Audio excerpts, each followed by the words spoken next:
Hello दोस्तों, रोज़ की तरह आनंद लेखनी ब्लॉग में सभी का सादर अभिनंदन है। सबके मंगल भविष्य की कामना के साथ दोस्तों, आज 25 अक्टूबर 2023 आश्विन मास शुक्ल पक्षी एकादशी पापम कुशा एकादशी है दोस्तों। सदविशा नक्षत्र है और वृद्धि योग है। विष्टिकरण और बुधवार का दिन उत्तर दिशाशूल है दोस्तों। आज पापम कुशा एकादशी का व्रत रखने का विधान है, जिसमें भगवान विष्णु की पूजा अर्चना की जाती है। आज सुबह से रवि योग है दोस्तों।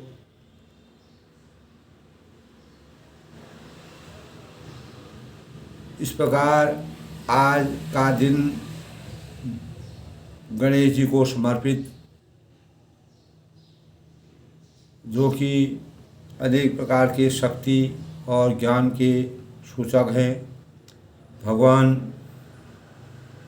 गणेश जी को, जो कि दुखों को हरने वाले और अनेक प्रकार के अतीत और भविष्य की मांगलिक कामनाओं को पूर्ण करने वाले, शक्तियों के संचार के द्योतक हैं। इस प्रकार दोस्तों बड़े ही मार्मिक ढंग से वर्णन किया है दोस्तों। तुलसीदास जी ने रामचरित्र के आदर्शों के अनुसार मानव जीवन को इस संसार में चेतना के भावों से सबके मन को उजागर करने, और अनेक प्रकार से जब राजा दशरथ जनकपुरी मिथिला ऋषि में स्वयंवर की रचना करके अनेक प्रकार से वहाँ के लोगों से मेल मिलाप करते हुए अपने भावों को व्यक्त करते हुए राजा जनक की मनोदशा का वर्णन किया गया, और उनकी विरह में जो पूरे जनक नगरी वाले लोग विरह में डूब गए थे, उस विरह का सचित्र वर्णन तुलसीदास जी ने बड़ी मार्मिक ढंग से किया है।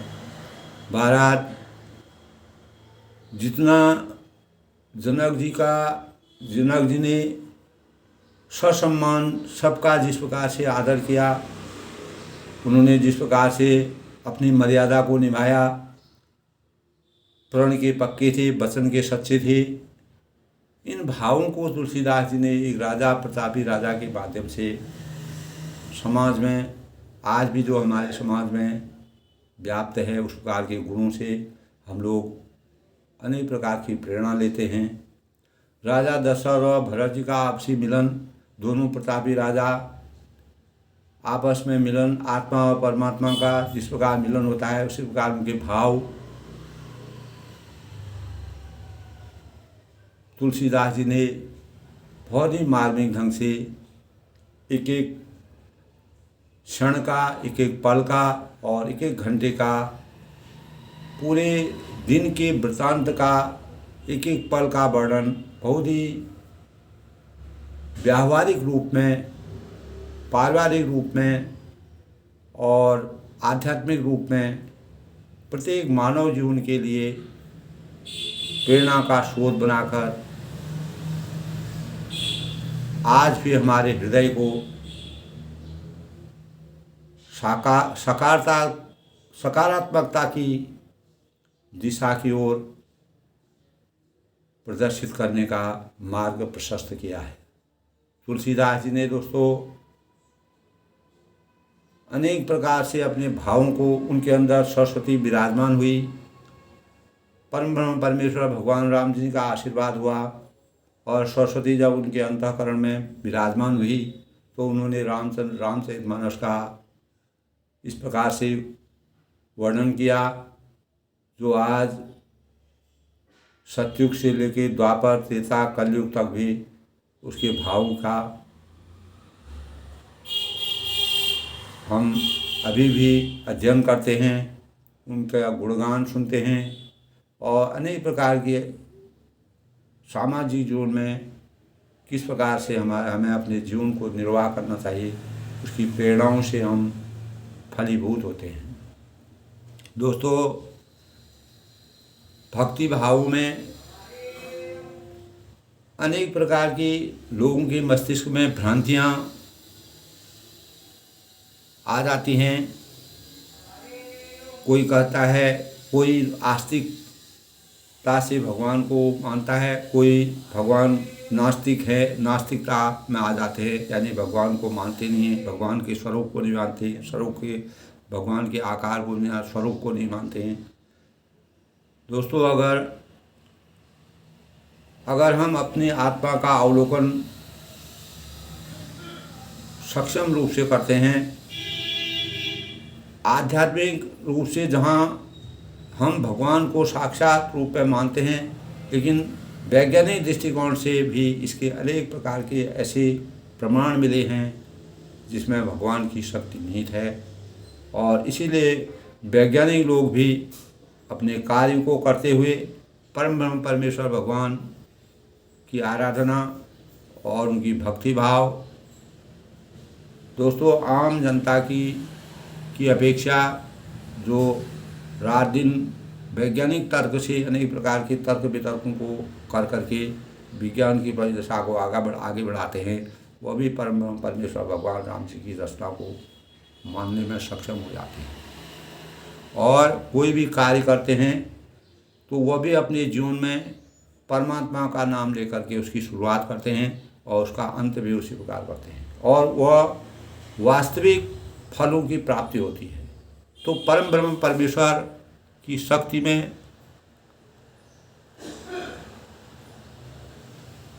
गीता में एक जगह भगवान श्री कृष्ण ने कहा है कि नेहाभिक्रम नाशो अस्ति प्रत्यवायो न विद्यते स्वल्प मप्यस्य धर्मस्य त्रायति महतो भयात्। यानी इस मार्ग का, भक्ति मार्ग पर कदम बढ़ाने वाले का पथ अवरुद्ध नहीं होता है। कोई भी व्यक्ति है, अगर वह भक्ति मार्ग पर किसी भी भाव से लगा हो तो उसका कभी भी पथ मार्ग जो है वह हमेशा निरंतर वह आगे बढ़ता जाता है और उसके कार्यों में किसी प्रकार का भी उल्टा परिणाम नहीं होता है। थोड़ा सा प्रयत्न करने पर भी भय से निर्भयता प्राप्त हो जाती है और भगवान का नाम किसी भी स्थिति में लिया जाए, जिसका सत्य परिणाम, उसका परिणाम सत्य होता है, सकारात्मक होता है। मन के भावों को बदलने की भावना हमारे अंतःकरण में पैदा होती है।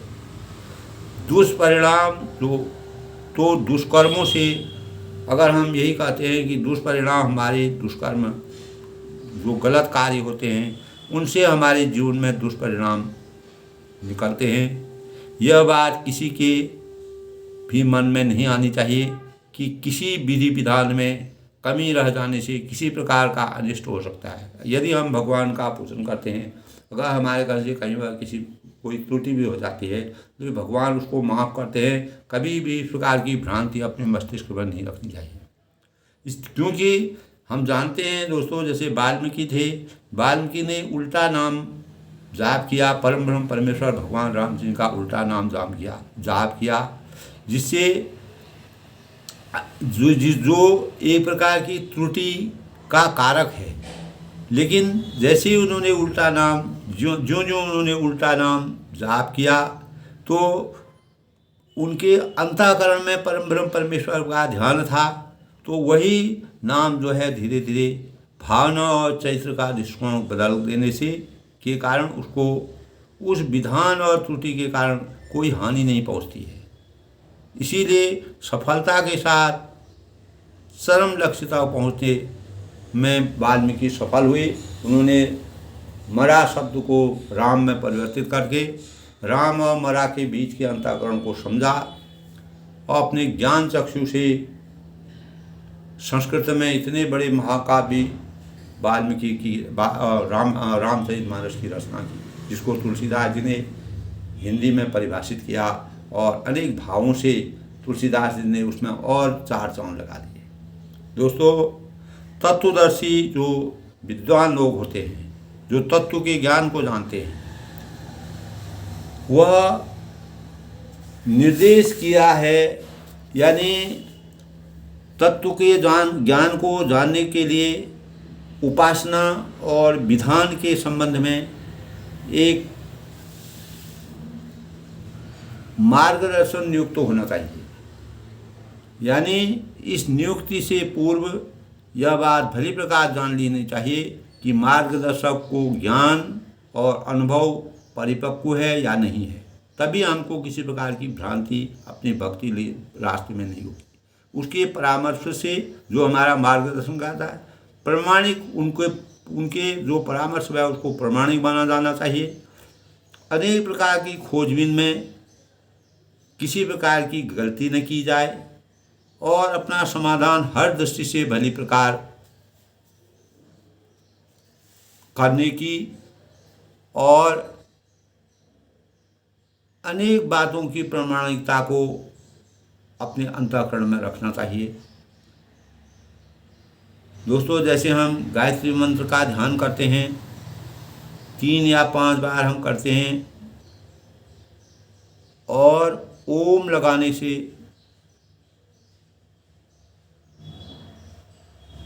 वेद मंत्र में ओम हमारे भावों में, हमारे जप और आग्रह से और हमारे मस्तिष्क के अंतःकरण से ओम का उच्चारण होता है। तो इस प्रकार के जो मंत्र बनाए गए हैं, ये हमारी सिद्धियों का वर्णन और शास्त्रों में अनेक प्रकार से इसका गुणात्मक रहस्य है। और इस संसार में हमें किसी भी कार्य को करने में किसी प्रकार की भ्रांति नहीं करनी चाहिए। भ्रांतियों से हमें अनेक प्रकार के, अगर हम कहीं पर गलती भी कर सकते हैं, अपनी भक्ति में गलती करते हैं, तब भी हमें कभी भी अनिश्चितता अपने मस्तिष्क में नहीं लानी चाहिए और परमेश्वर की परम पावनी और परम सामर्थ्यवान चेतना शक्ति को जगाना चाहिए और तभी हम सूरज की तरह सर्वत्र प्रकाशमान हो सकते हैं और बादलों की तरह बिना भेदभाव के बरस सकते हैं। चंद्रमा की चांदनी में बैठने का हर किसी को अधिकार है दोस्तों। उसमें जिस प्रकार चंद्रमा चमकते हैं तो उसमें कोई भी आदमी बैठ सकता है। आकाश की छत्र छाया में जिस प्रकार हम कोई भी हर प्रकार का आदमी बैठा रहता है, उसको पूर्ण अधिकार है। इसी प्रकार परम ब्रह्म परमेश्वर भगवान राम जी की अगर अंतःकरण में आस्था है, अगर हम कहीं पर थोड़ा चूक भी करते हैं, गलती करते हैं, तब भी हमारे अंतःकरण में किसी की बातों को सुन करके किसी प्रकार की भ्रांति को पैदा नहीं करना चाहिए। पवन का जैसे हवा है, हवा की अभिष्ट उपयोग सभी के लिए बराबर होता है दोस्तों। जैसे अन्न है, जल है, गंगा है, जो भी पेड़ है, पौधे हैं, जो भी प्रकृति द्वारा प्रदत्त चीज़ें होती हैं, ये भगवान द्वारा सृष्टि के नियम से भगवान परम ब्रह्म परमेश्वर भगवान राम जी का भगवानों का आशीर्वाद है। वही परम ब्रह्म परमेश्वर का आशीर्वाद है। इसमें दोस्तों किसी का आधिपत्य नहीं है, सबके लिए बराबर है, एक समान है।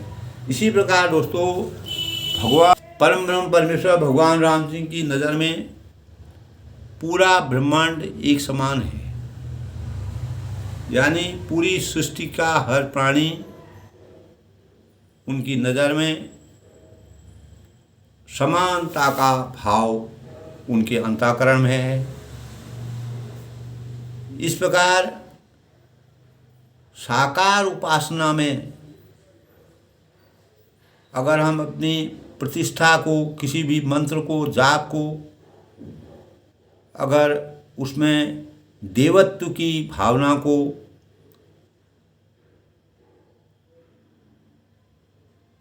अपनी परिकल्पनाओं के परिपक्व भावों को से सजाने का प्रयास करेंगे तो निश्चित ही हमारे मन मंदिर में किसी प्रकार की भ्रांति उजागर नहीं होगी। हमारे जीवन में दोस्तों अनेक प्रकार की शंकाएं होती है और भ्रांतियां आ जाती हैं और हम अपने कहीं पर भी भ्रांति प्रकार के अपने दिमाग के अंदर, अपने मस्तिष्क में इस प्रकार की सोचते हैं। लेकिन परम ब्रह्म परमेश्वर उपवास है, स्वास्थ्य रक्षा का प्रभाव है और ये हमारी साधना है। अगर इसमें कोई भी त्रुटि हो जाती है तो परम ब्रह्म परमेश्वर भगवान कोई किसी भी रूप में आप भगवान को मानते हैं तो उसमें किसी प्रकार की भ्रांति को अपने मन में नहीं रखना चाहिए।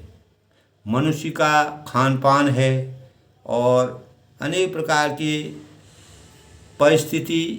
परिस्थितियाँ मानव जीवन के अंदर आती हैं।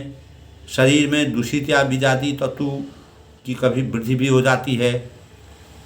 तभी हम लोग दोस्तों उपवास रखते हैं, व्रत रखते हैं, अपने पेट को खाली रखते हैं और अच्छी चीज़ों का अपने जीवन में प्रयोग करते हैं, जिससे हमारे अंतःकरण में अच्छे भावों का संचार हो। वैज्ञानिक दृष्टिकोण से भी देखा जाए दोस्तों, हमारे अंतःकरण में जो भी हमारी इंद्रियां होती हैं, जो हमारे अलग अलग अंग होते हैं, तो उनमें भी किसी प्रकार का दोष जो है वह खत्म होने लगता है। दोस्तों अगर हमारा शरीर पूर्ण रूप से स्वस्थ होगा, निर्गुण मतलब निरोगी होगा, तो हमारे भावों में भी अनेक प्रकार की शुद्ध भावों का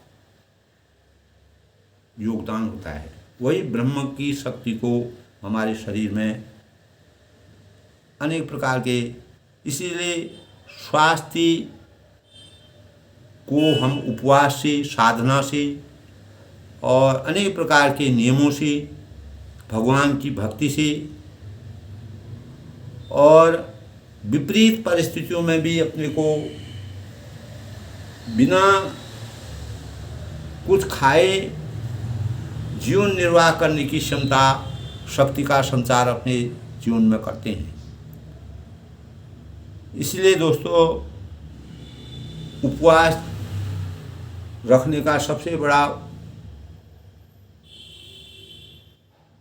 यही मतलब है कि हमारी इंद्रियों में, हमारे मस्तिष्क में, हमारे विचारों में जो भी हम खान पान हम खाते हैं या हम यानी अनेक प्रकार के भोजन करते हैं, जो भोजन जिस भोजन से हमको आराम मिलता है, हमारे मस्तिष्क में अच्छे भाव जाते हैं, अच्छे विचार जाते हैं। तो भोजन में तामसिक भोजन होता है और सात्विक भोजन होता है। तो तामसिक भोजन में अनेक प्रकार की चीज़ें, जिसमें ऐसी चीज़ें होती हैं जो हमारे शरीर को रुग्ण बनाने के साथ साथ हमारे मस्तिष्क को भी रुग्ण बना देती है। सात्विक भोजन दोस्तों इस प्रकार का होता है जिससे हमारे विचारों में भी सात्विकता आती है, अच्छे भाव आते हैं, अच्छे विचार होते हैं। तो हमारे शरीर में हमारा खान पान है, हमारा रहन सहन है, हमारी दैनिक क्रियाएं हैं, हमारा पहनावा है, हमारी बोलचाल है, हमारा जीवन का पूरा वृत्तांत है, वह हमारे दैनिक जीवन में समाहित होता है। उसी भावों से, जिस भावों की तरफ हम जाते हैं, उसी से हमको भगवान की प्राप्ति होती है। परम ब्रह्म परमेश्वर हमको ज्ञान का संचार, माँ सरस्वती का आशीर्वाद हमारे ऊपर बरसता है, परम ब्रह्म परमेश्वर का आशीर्वाद होता है। तो हम सद्गुणों को, सद्भावों को, सद्विचारों को अपने मस्तिष्क में लेकर के भगवत भक्ति की तरफ मोड़ते हैं। दोस्तों, ये सबसे बड़ा कारक होता है भगवान की भक्ति का, है कि हम किसी भी भाव से भगवान को माने, उस परम ब्रह्म परमेश्वर की शक्ति को माने, तो किसी प्रकार की भ्रांति अपने मस्तिष्क में, अपने अंतःकरण में यदि हमारे कहीं से कहीं कोई चूक हो जाए, दोस्तों मैं इस प्रकार के भावों को इसलिए कहता हूँ कि अनेक प्रकार की प्रेरणाएँ जब हमको मिलती हैं, हमारे मस्तिष्क में जो इस प्रकार के भाव रहते हैं कि हमने ऐसा कर दिया, ऐसा कोई भ्रांति दिमाग में रख नहीं। किसी भी प्रकार की भगवान भक्ति में किसी प्रकार की भ्रांति को अपने मस्तिष्क में नहीं रखना चाहिए। अगर आपके मन से कहीं चूक भी हो जाए तो उससे भी हमको कभी भी विचलित नहीं होना चाहिए। तो परम ब्रह्म परमेश्वर भगवान रामचंद्र जी और राजा दशरथ जी ने सभी लोगों के मनोभावों को जान करके यही प्रकरण दोस्तों पारिवारिक, सामाजिक, आध्यात्मिक परिवेश में तुलसीदास ने रामचंद्र के आदर्शों में हमारे मस्तिष्क में वो बात डाली हैं और समाज के लिए जो बहुत ही उपयोगी हैं, सब जौहर हैं। और सब लोगों को उन्होंने, जो भी उनके वंदना करने वाले सेवक थे, उन्होंने सबको भगवान रामचंद्र जी के स्वयंवर के बाद जो राजा दशरथ ने सबको उपहार दिए, सब दिए, तो उसके बाद जो है दशरथ जी अपने मुनि के साथ, जो विश्वामित्र थे, वशिष्ठ मुनि थे, उनके साथ अपने महल को चल दिए। और पीछे का वृत्तांत दोस्तों कल हमारे उसमें हुआ है कि दशरथ जी ने अनेक प्रकार से सभी लोगों को अपने भावों से, विचारों से, अपने दान दक्षिणा से, सभी प्रकार की जो हमारी प्रथा है, हमारे रीति रिवाज हैं, उसी प्रकार सब कार्य करके जो वशिष्ठ अनुशासन दीनी, लोग वेद विधि सादर कीनी, भूषण वीर देख सब रानी, सादर उठी भागी बढ़ जानी। तब वशिष्ठ जी ने, इसके बाद क्या हुआ दोस्तों, वशिष्ठ जी ने जो आज्ञा दी उसे लोक और वेद को विधि के अनुसार राजा ने आदर पूर्वक, जैसा भी उन्होंने आगे जो प्रक्रिया होती है, जो रीति रिवाज है, उसका वशिष्ठ जी उनके कुलगुरु थे, उन्होंने राजा को जो बताया उसके अनुसार आगे का कार्य किया। और ब्राह्मणों की भीड़ देखकर अपना बड़ा भाग्य जानकर रानी आदर के साथ उठी। तब रानियों ने भी ब्राह्मणों की, अनेक प्रकार के ब्रह्म लोग वहाँ पर जो ज्ञानी थे, मुनि थे, लोग मर्यादा को जानते थे, उनका सम्मान किया रानी ने भी। और पाई पखार सकल अनुवाई, पूज बली विधि भूलवाई, आदर दान प्रेम बरदोषी, दे दे असीम चली मंतोषी। शरण धोकर उन्होंने सबको स्नान कराया। राजा ने भली भांति पूजन करके उन्हें भोजन कराया। आदर दान और प्रेम से पुष्ट और संतुष्ट मन से आशीर्वाद देते हुए और अनेक प्रकार के आशीर्वाद, सबका आशीर्वाद प्राप्त किया। तो अंततः दोस्तों, जैसे मेहमान होते हैं, तुलसीदास ने इस प्रकार का वर्णन किया है। एक एक करके उन्होंने पहले जिस प्रकार के भी जो मेहमान थे उनका उस प्रकार से आदर करके अंततोगत्वा उन्होंने ब्राह्मणों और ऋषि मुनियों का आशीर्वाद प्राप्त किया। बहुविधि की गादि शुद्ध माने विश्वामित्र जी गादि के पुत्र थे। नाथ मोहि समधन दूजा, कीन प्रशंसा भूपति भूरी, रान्य सही दिला निबरभूरी। राजा ने गादी पुत्र विश्वामित्र जी को की तरह तरह से पूजा किया और हे नाथ, मेरे समान धन्य दूसरा कोई नहीं है। राजा ने उनकी यह प्रशंसा की और रानियों सहित उनकी चरण धूलि को ग्रहण किया। इस प्रकार से तब राजा ने अनेक प्रकार के वशिष्ठ जी की आज्ञा के अनुसार आगे की विधि विधान के साथ अपने कार्य किए और सभी रानियों ने सबका आदरपूर्वक सम्मान किया।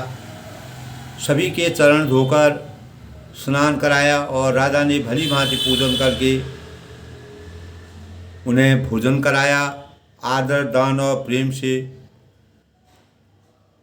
प्रेम के भाव से वह लोग पूर्ण रूप से संतुष्ट हो गए और अनेक प्रकार के आशीर्वाद राजा को मुनियों ने, ब्राह्मणों ने दिए और मंगल और शुभ भावों से अनेक प्रकार से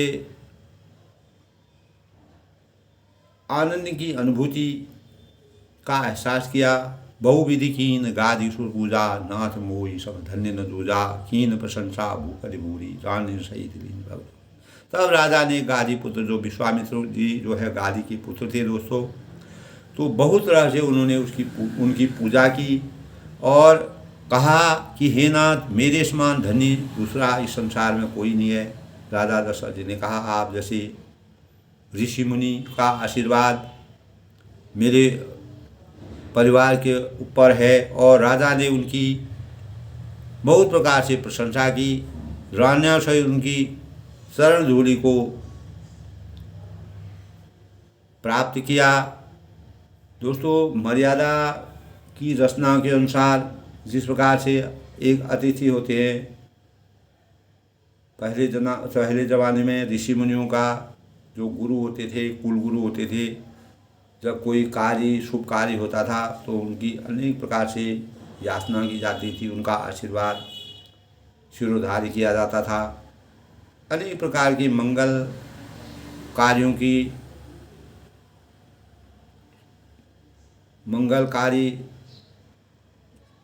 होते थे। भीतर भवन दीन बहुवासु, मन भोगवर नुपुर वासु, पूजे गुरुपद कमल बहुरी, कीन विनय कर प्रीत। तब उन्हें महल के भीतर ठहरने को उत्तम स्थान दिया। महल में जब राजा अपने महल में प्रवेश हो गए और अयोध्या लौटने के बाद सभी लोगों का सम्मान, आदर और दान दक्षिणा जो भी अपने भाव थे, सभी लोगों को अपने अनुसार यथा योग्य जो उनको जो भी दान दक्षिणा और याचना थी सब को करके अंत में मुनियों को उनके वह अपने राजा अपने महल में गई। अर्थात राजा महल की सारी रानियां सहित अच्छा अनुसार उनके आराम की दृष्टि रखे। और राजा ने गुरु वशिष्ठ के चरणों की पूजा कर विनती की और उनके हृदय में कम प्रीति न थी, अर्थात बहुत प्रीति थी। तो अपने प्रेम भाव का, भक्ति भाव और प्रेम भाव का इस प्रकार से गुरु के सानिध्य में रख करके उन्होंने इस प्रकार से राम जी का स्वयंवर अपना करके अनेक प्रकार से भाव व्यक्त करके कोई कार्य में अनेक प्रकार से कार्यों को संपन्न किया। और परम ब्रह्म परमेश्वर भगवान रामचंद्र की भक्ति में जो सारे लोग थे उनको यथा योगी जो भी चीज़ देनी थी और मुनियों का जिस प्रकार से आदर सम्मान करना था सभी विधि विधान के साथ किया। तो उस प्रीति का वर्णन दोस्तों तुलसीदास ने कहा, मैं अपने शब्दों से अपने साहित्य से, अपने शब्दों से नहीं कर सकता हूँ। इस प्रकार का अभूतपूर्व वर्णन था। तब बधुन समेत कुमार स्वभाव रान्य सहित महेश, पुनि पुनि बंदर गुरु चरणों दीद आशीष। यानी बहुओं सहित पूरे सभी लोग जो है बहुओं सहित जो है राजकुमार सब रानियाँ राजा बार बार गुरु जी के चरणों की वंदना करते हैं और मुनीश्वर उनको आशीर्वाद देते हैं। इस प्रकार से उनके चरणों की वंदना करके आशीर्वाद प्राप्त करते हैं और सभी का आशीर्वाद प्राप्त करने से उद्धारी करते हैं।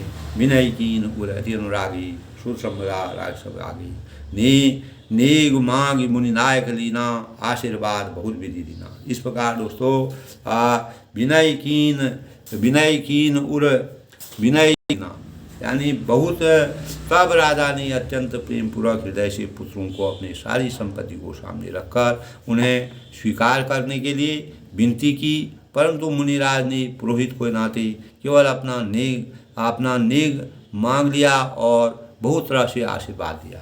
अनेक प्रकार से राजा ने उनको आशीर्वाद दिया और उर्धरी राम ही शीर समेता हर्ष की गुण गीता, विप्रवधु सब भूप बुलाई, चैर चार भूषण पर पाई। फिर सीता जी सही श्री राम जी को हृदय में रखकर गुरु वशिष्ठ जी हर्षित होकर अपने स्थान को गए। अपने स्थान को गुरु वशिष्ठ जो उनके कुल गुरु थे अपने स्थान को चले गई। परम ब्रह्म परमेश्वर भगवान रामचंद्र ने मुनियों के सानिध्य में रख करके अनेक प्रकार की इस प्रकार से मनुष्य रूप में अवतार लेकर के गुरु के आशीर्वाद को और गुरु के सानिध्य को और गुरु की शिक्षा के अनुसार अनेक कार्यों में योगदान दे करके उनके अपने कार्यों को किस रूप से, किस प्रकार गुरु और शिष्य के बीच में ये भाव होते हैं, एक दूसरे से के भाव प्रकट होते हैं, उनका बहुत ही मार्मिक ढंग से तुलसीदास जी ने वर्णन किया। तब बहुरी बुलाई सुहासन दीनी रुचि विचार पही रावण दीनी नेगी नेगी जोग सबले ही रुचि अनुरूप मंदी। तब फिर सब सुहासिनियों ने, जो सुहासिनियों को नगर भर की सौभाग्य की बहन बेटी और भांजी आदि को बुलवा लिया और उनकी रुचि समझकर उसी के अनुसार उन्हें यानी पहरावनी दी। और नेगी लोग सब अपना अपना नेक जोग लेते और राजाओं के शिरोमणि दशरथ जी उनकी इच्छा के अनुसार देते हैं। जो भी जो याचना करते हैं, जिनके भी मन में जो भाव है और जो भी जिस चीज़ की याचना करता है, जिस चीज़ की मांग करता है और जिसका जो इच्छा है, जो रुचि है, जो अभिलाषा है, उसके अनुसार राजा सबके मनोवांछित चीज़ों को प्रदान करके और उनकी इच्छा अनुसार राजा ने अनेक प्रकार से सबका यथायोगी उनका विधि विधान के साथ उनको सब कुछ दिया। प्रिय पावने पूजे जाने भूपति भली भांति सन्माने देव देख रघुवीर विबाहु बरस प्रसन्न सही उछाऊ। यानी जिन मेहमानों को प्रिय और पूजनीय जाना और उनको राजा ने भली भांति सम्मान किया और जिनको जो आदर के साथ मर्यादा के अनुसार जिनका जहाँ पर जैसे सम्मान करना था, आदर करना था, जिनकी जैसे प्रशंसा करनी थी, जिस प्रकार से हमारे रीति रिवाजों में, हमारी परंपराओं में इस प्रकार के भाव आज भी व्यक्त किए जाते हैं, उन्हीं भावों से तुलसीदास ने उस समय की देश काल परिस्थिति के अनुसार, उस समय के वातावरण परिदृश्य को देखते हुए राजा ने जिस प्रकार भावभीनी सबकी मनोवांछित फलों को दे करके, सबकी इच्छाओं के अनुसार सबको दे करके अपने को धन्य समझा। इसी प्रकार उन्होंने अपने गुरु जी भी कहा कि आपके आशीर्वाद से मेरा अहोभाग्य है और मैं हमेशा के लिए धन्य हो गया। और देवगण श्री रघुनाथ जी का विवाह देकर जो भी देवता लोग थे चारों ओर से देवताओं का एकतंग नगर से जो देवता देखे थे वह देखकर इस उत्सव की प्रशंसा कर रहे हैं, देख रहे हैं, फूलों की वर्षा कर रही हैं। परमेश्वर भगवान राम जी की भक्ति से अपने मन को आनंदित कर रहे हैं, अत्यंत विह्वल होकर के और अनेक प्रकार से अपने को सार्थक समझते हुए भगवान भक्ति में लीन होकर के सब लोग परमेश्वर का आशीर्वाद प्राप्त करते हैं। चले निशान बजाए सुरो भाई कहत परस्पर राम जसु प्रेम नहीं वैसु। तब अनेक प्रकार के नगाड़े बजाकर और सुख प्राप्त करके अपने लोगों को सब लोग अपने अपने परम ब्रह्म परमेश्वर जो भी देवलोकों में जो देवता लोग थे सब अपने अपने लोक को चले गए, अपने अपनी जगह को चले गए, अपने अपने स्थानों को चले गए।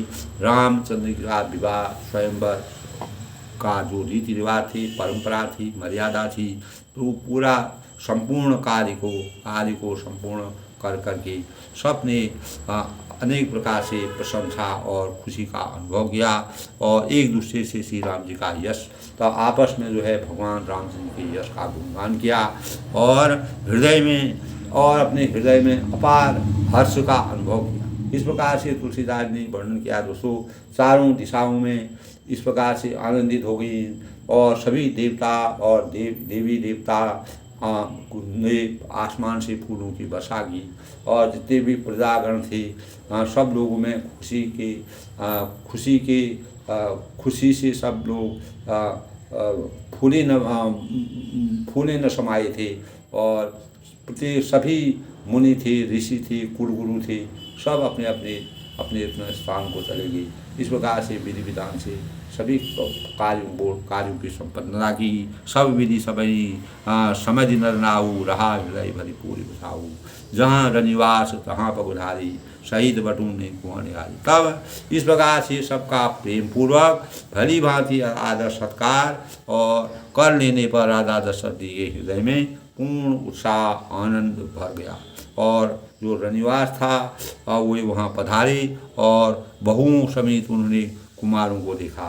वह जो भी कुमार थे उनको बहुओं सहित देखा। भी गोद करी मोद समेता, को कहीं सकई भय सूर होता, बधु सप्रेम गोद बैठारी, बार बार ही हरई भाई। तब राजा ने आनंद सहित पुत्रों को गोद में लिया और उसमें राजा ने जितना सुख हुआ उसे उस सुख का अपार सुख की अनुभूति का एहसास राजा को हो रहा था, सभी रानियों को हो रहा था। फिर सभी पुत्र वधुओं को, जो पुत्र वधु थी उनका प्रेम सहित गोदी में बैठा करके, प्यार करके, दुलार करके, बार बार हृदय से लगा करके हर्षित होकर उन्होंने उनका दुलार और लाड़ भाव किया। उनके देख समाज मुदित रनवासु, सबके ओर आनंद किए वासु, कह्यों भूप जिमि भयों विवाहु, सुनि सुनि हरष हो सब।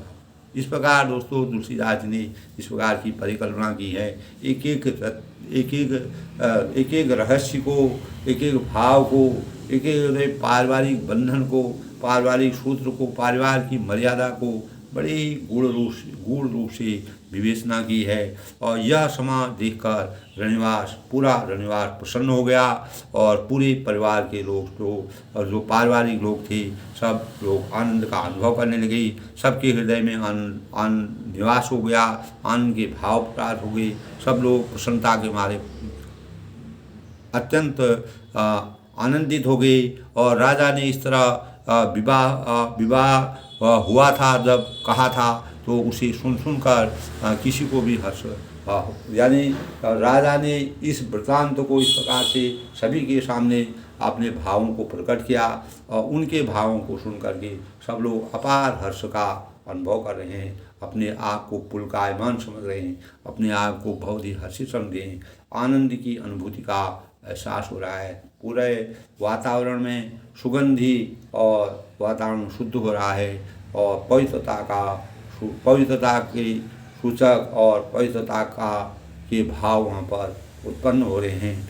और जनक जाज गुणशील बड़ाई, प्रीत रीत संपदा सुहाई, बहुविधि भूग भाड़ जिमि बरनी, रानी सब प्रमुदित सुन करनी। यानी राजा जनक ने के गुण हैं, शील हैं, महत्व है और प्रीति की रीति और सुहावनी संपत्ति का वर्णन राजा ने भाट की तरह बहुत प्रकार से किया। और जनक जी की करनी सुनकर सब रानियां बहुत प्रसन्न हुई। तब राजा ने जनक जी ने जिस प्रकार से उनका सम्मान किया था, मान किया था, मर्यादा के अनुसार जिस प्रकार से उन्होंने पूरा विवरण किया था, यानी उनके मान सम्मान और एक मित्रता के बीच में जो वास्तविक रेखा को खींच करके और उस रेखा के माध्यम से आपसी संबंधों को का सामंजस्य बना करके आपस के भावों को का संचार करके मनोभावों को उजागर करने की प्रेरणा से तुलसीदास ने इस प्रकार से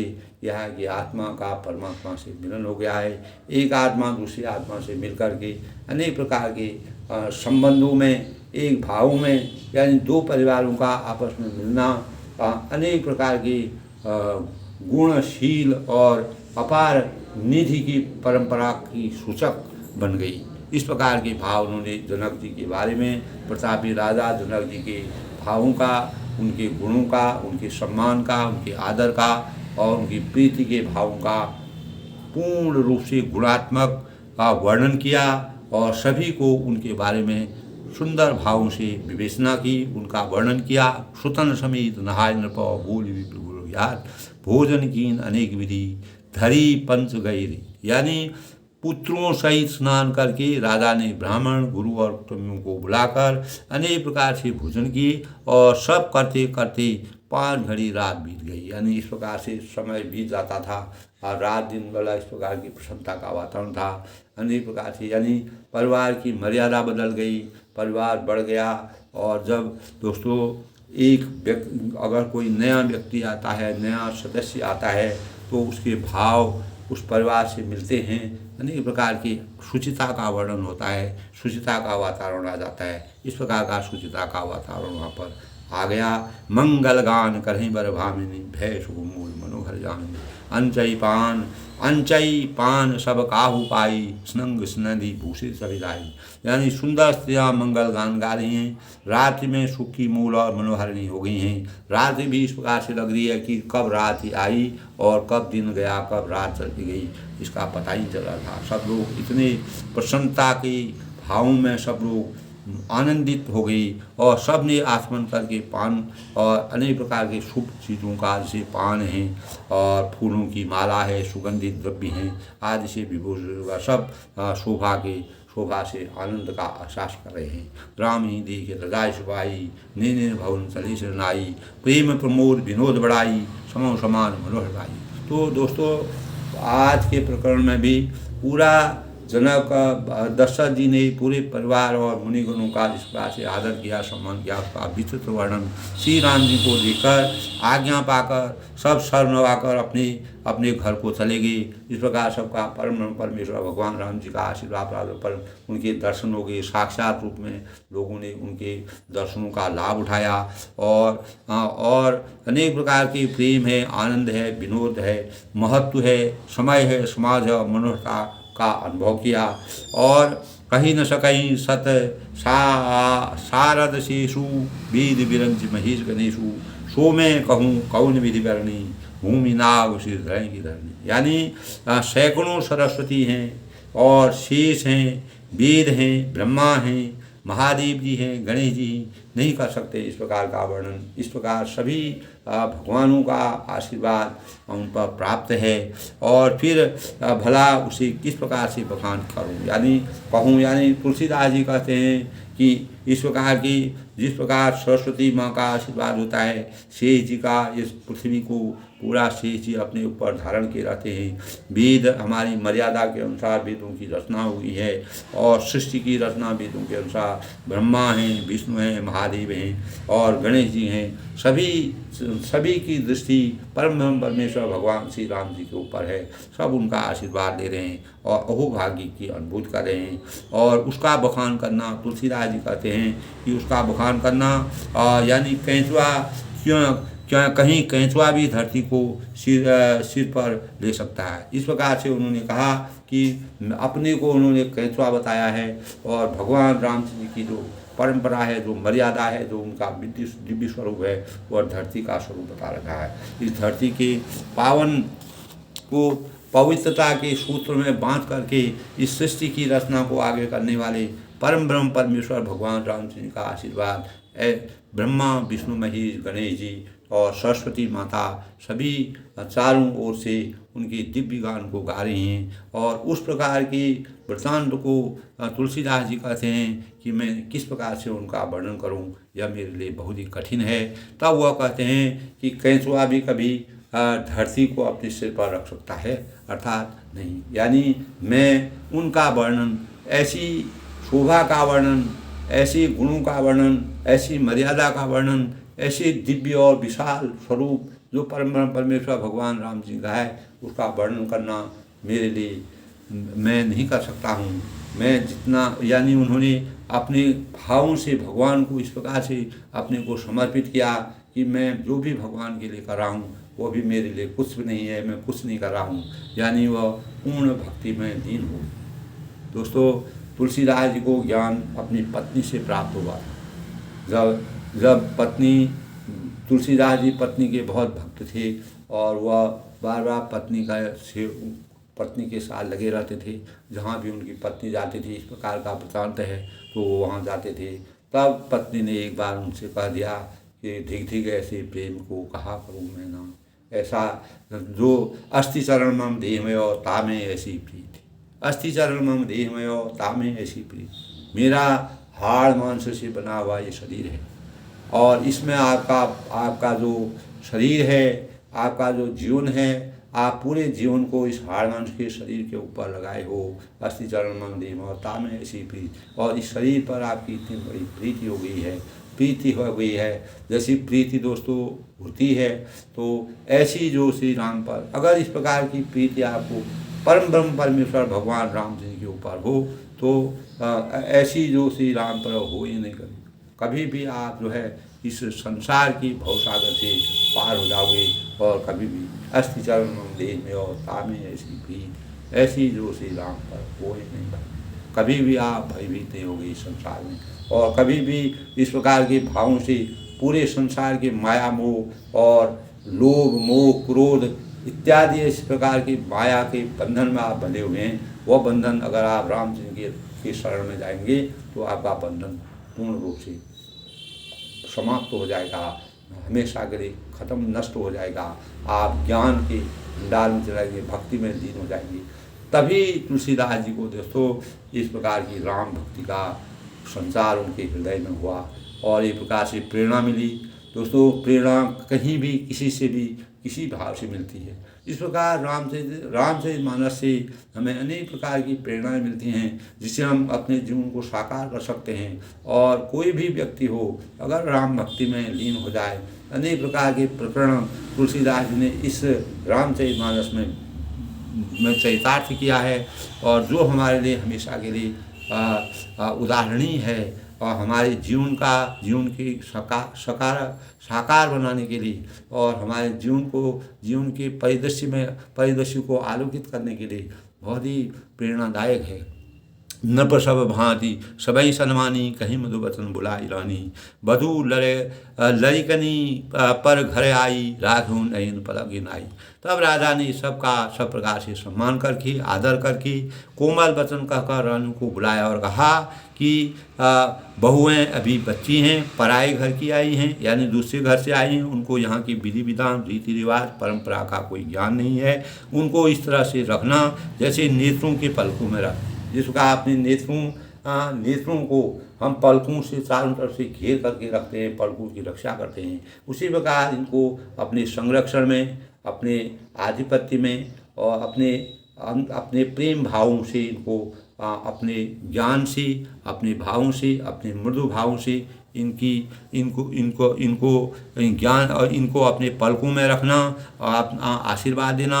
जैसे पलकों के नेत्रों की सब प्रकार की, यानी पलकें जो हैं हमारी नेत्रों को सब प्रकार से, हवा है, पानी है, कोई भी बाहर की चीज़ें हैं, उनसे हमारे आँखों की रक्षा पलकें करती हैं। जैसे ही कोई आघात हमारे ऊपर आता है तो हमारी पलकें बंद हो जाती हैं। इसी प्रकार इनके ऊपर अगर कभी कोई संकट आए, कोई दुविधा आए, कोई इस प्रकार की बातें आए तो पूर्ण रूप से आपको इनका कवच बन करके रहना पड़ेगा और आपको इनके जीवन को सुरक्षित रखना पड़ेगा और उन्हें इस प्रकार के ऐसे भावों को प्रकट करना है जिससे उनके अंतःकरण में सुख की अनुभूति हो। ये राजा ने रानियों को इस प्रकार की शिक्षा दी जो हमारे लिए बहुत ही प्रेरणादायक है। दोस्तों जैसे ही इसको सुपरता आज के परिवेश में, आज के पारिवारिक परिवेश में दोस्तों इस प्रकार का माहौल, इस प्रकार के भाव, इस प्रकार की रचना देखने को नहीं मिलती है।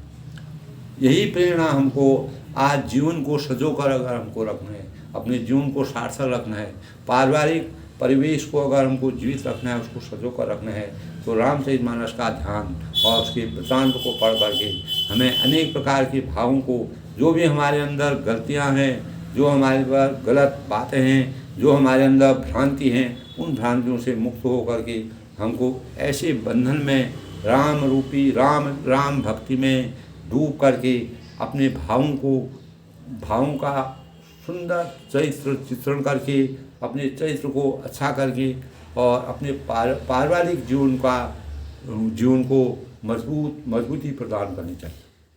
लड़िका समित उन्हीं बन बसो शयन करा वही जाय अस कहीं जी विश्राम ग्रहो राम शरण चितुलाय। यानी लड़के थके हुए नींद के बस हो रही थी, उन्हें ले जाकर शयन कराओ, ऐसा कहकर सब रामचंद्र के चरणों में मन लगाकर विश्राम भवन में चले। इस प्रकार जो है दोस्तों सब लोग जो है जब शादी होती है, कोई सुमंगल कार्य होता है, अच्छे कार्य होते हैं, अनेक दिनों से लोग अपना अनेक प्रकार के कार्य करते हैं, उन कार्यों में व्यस्त रहते हैं। उसी व्यस्तता के कारण शरीर में थकावट हो जाती है।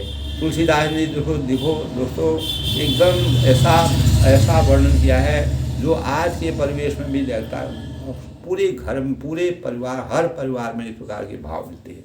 अगर हम सूक्ष्म रूप से इसका अध्ययन करें, एक एक भाव का, एक एक चित्रण का, एक एक पल पल का, और जो हमारी क्रियाकलाप होते हैं, दैनिक क्रियाएं होती हैं, और जो हम रोज़मर्रा के कार्य करते हैं, वह पूर्ण रूप से उन्होंने इसमें परिलक्षित किया है।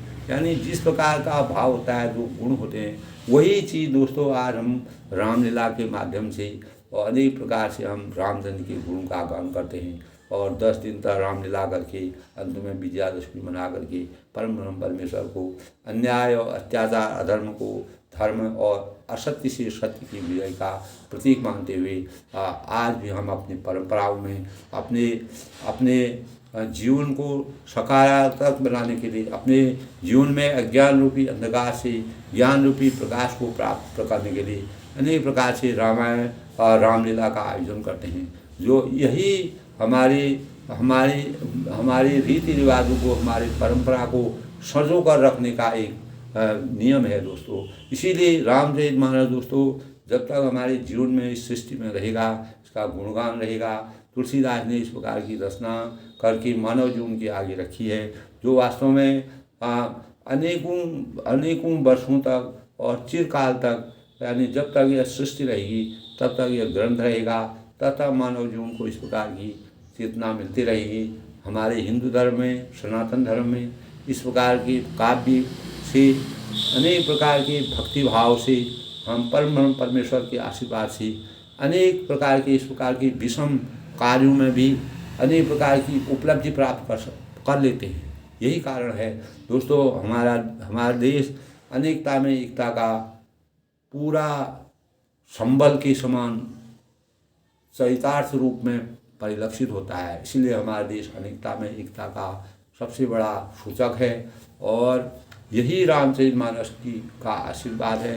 इन्हीं का तुलसीदास जी ने इस ग्रंथ को इसलिए लिखा है कि हमारे हरेक मानव के चिंतन में इस प्रकार के भाव आए, जिससे हमारा मार्गदर्शन हो, हम आगे की रूपरेखा को बनाएं। प्रिय पारिवारिक है, सामाजिक है, राजनीतिक है, धार्मिक है, आध्यात्मिक है, इन भावों से हम जुड़े रहें, अपने को समर्पित करें, हम अपने भावों को आगे करें। कैसे हम अपने जीवन को सफल बना सकते हैं, कैसे हम संसार के लिए प्रेरणा का स्रोत बन सकते हैं। इसी प्रकार मर्यादा पुरुषोत्तम भगवान रामचंद्र जी ने रामचंद्र के माध्यम से तुलसीदास जी ने अनेक प्रकार के भगवान का पूरा वर्णन करते हुए, उनके एक एक क्षण का वर्णन करते हुए, उनके कार्यों की, उनके कार्य और कलापों की सुंदर वर्णन करते हुए मानव चेतना को प्रेरणा के रूप में, साक्षात रूप में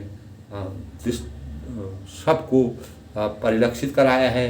इन्हीं भावों का हमको अपने जीवन में हमेशा के लिए रखना चाहिए। आज के प्रसंग में दोस्तों बस इतना। अब कल दूसरे प्रसंग में आगे के प्रसंग को फिर सुनेंगे। सब लोग प्रसन्न रहें, खुश रहें, सबका जीवन आनंद मंगल रहे।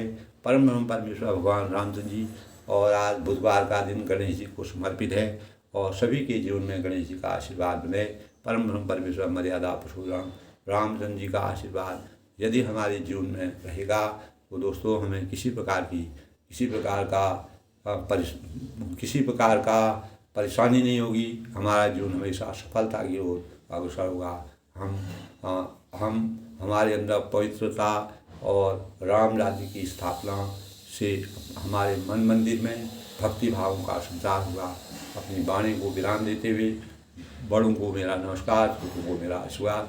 सबके मंगल भविष्य कामना के साथ सब लोग खुश रहें, व्यस्त रहें, अपने जीवन को आनंददायक बनाएं, यही और अपना जीवन सार्थक बनाएं।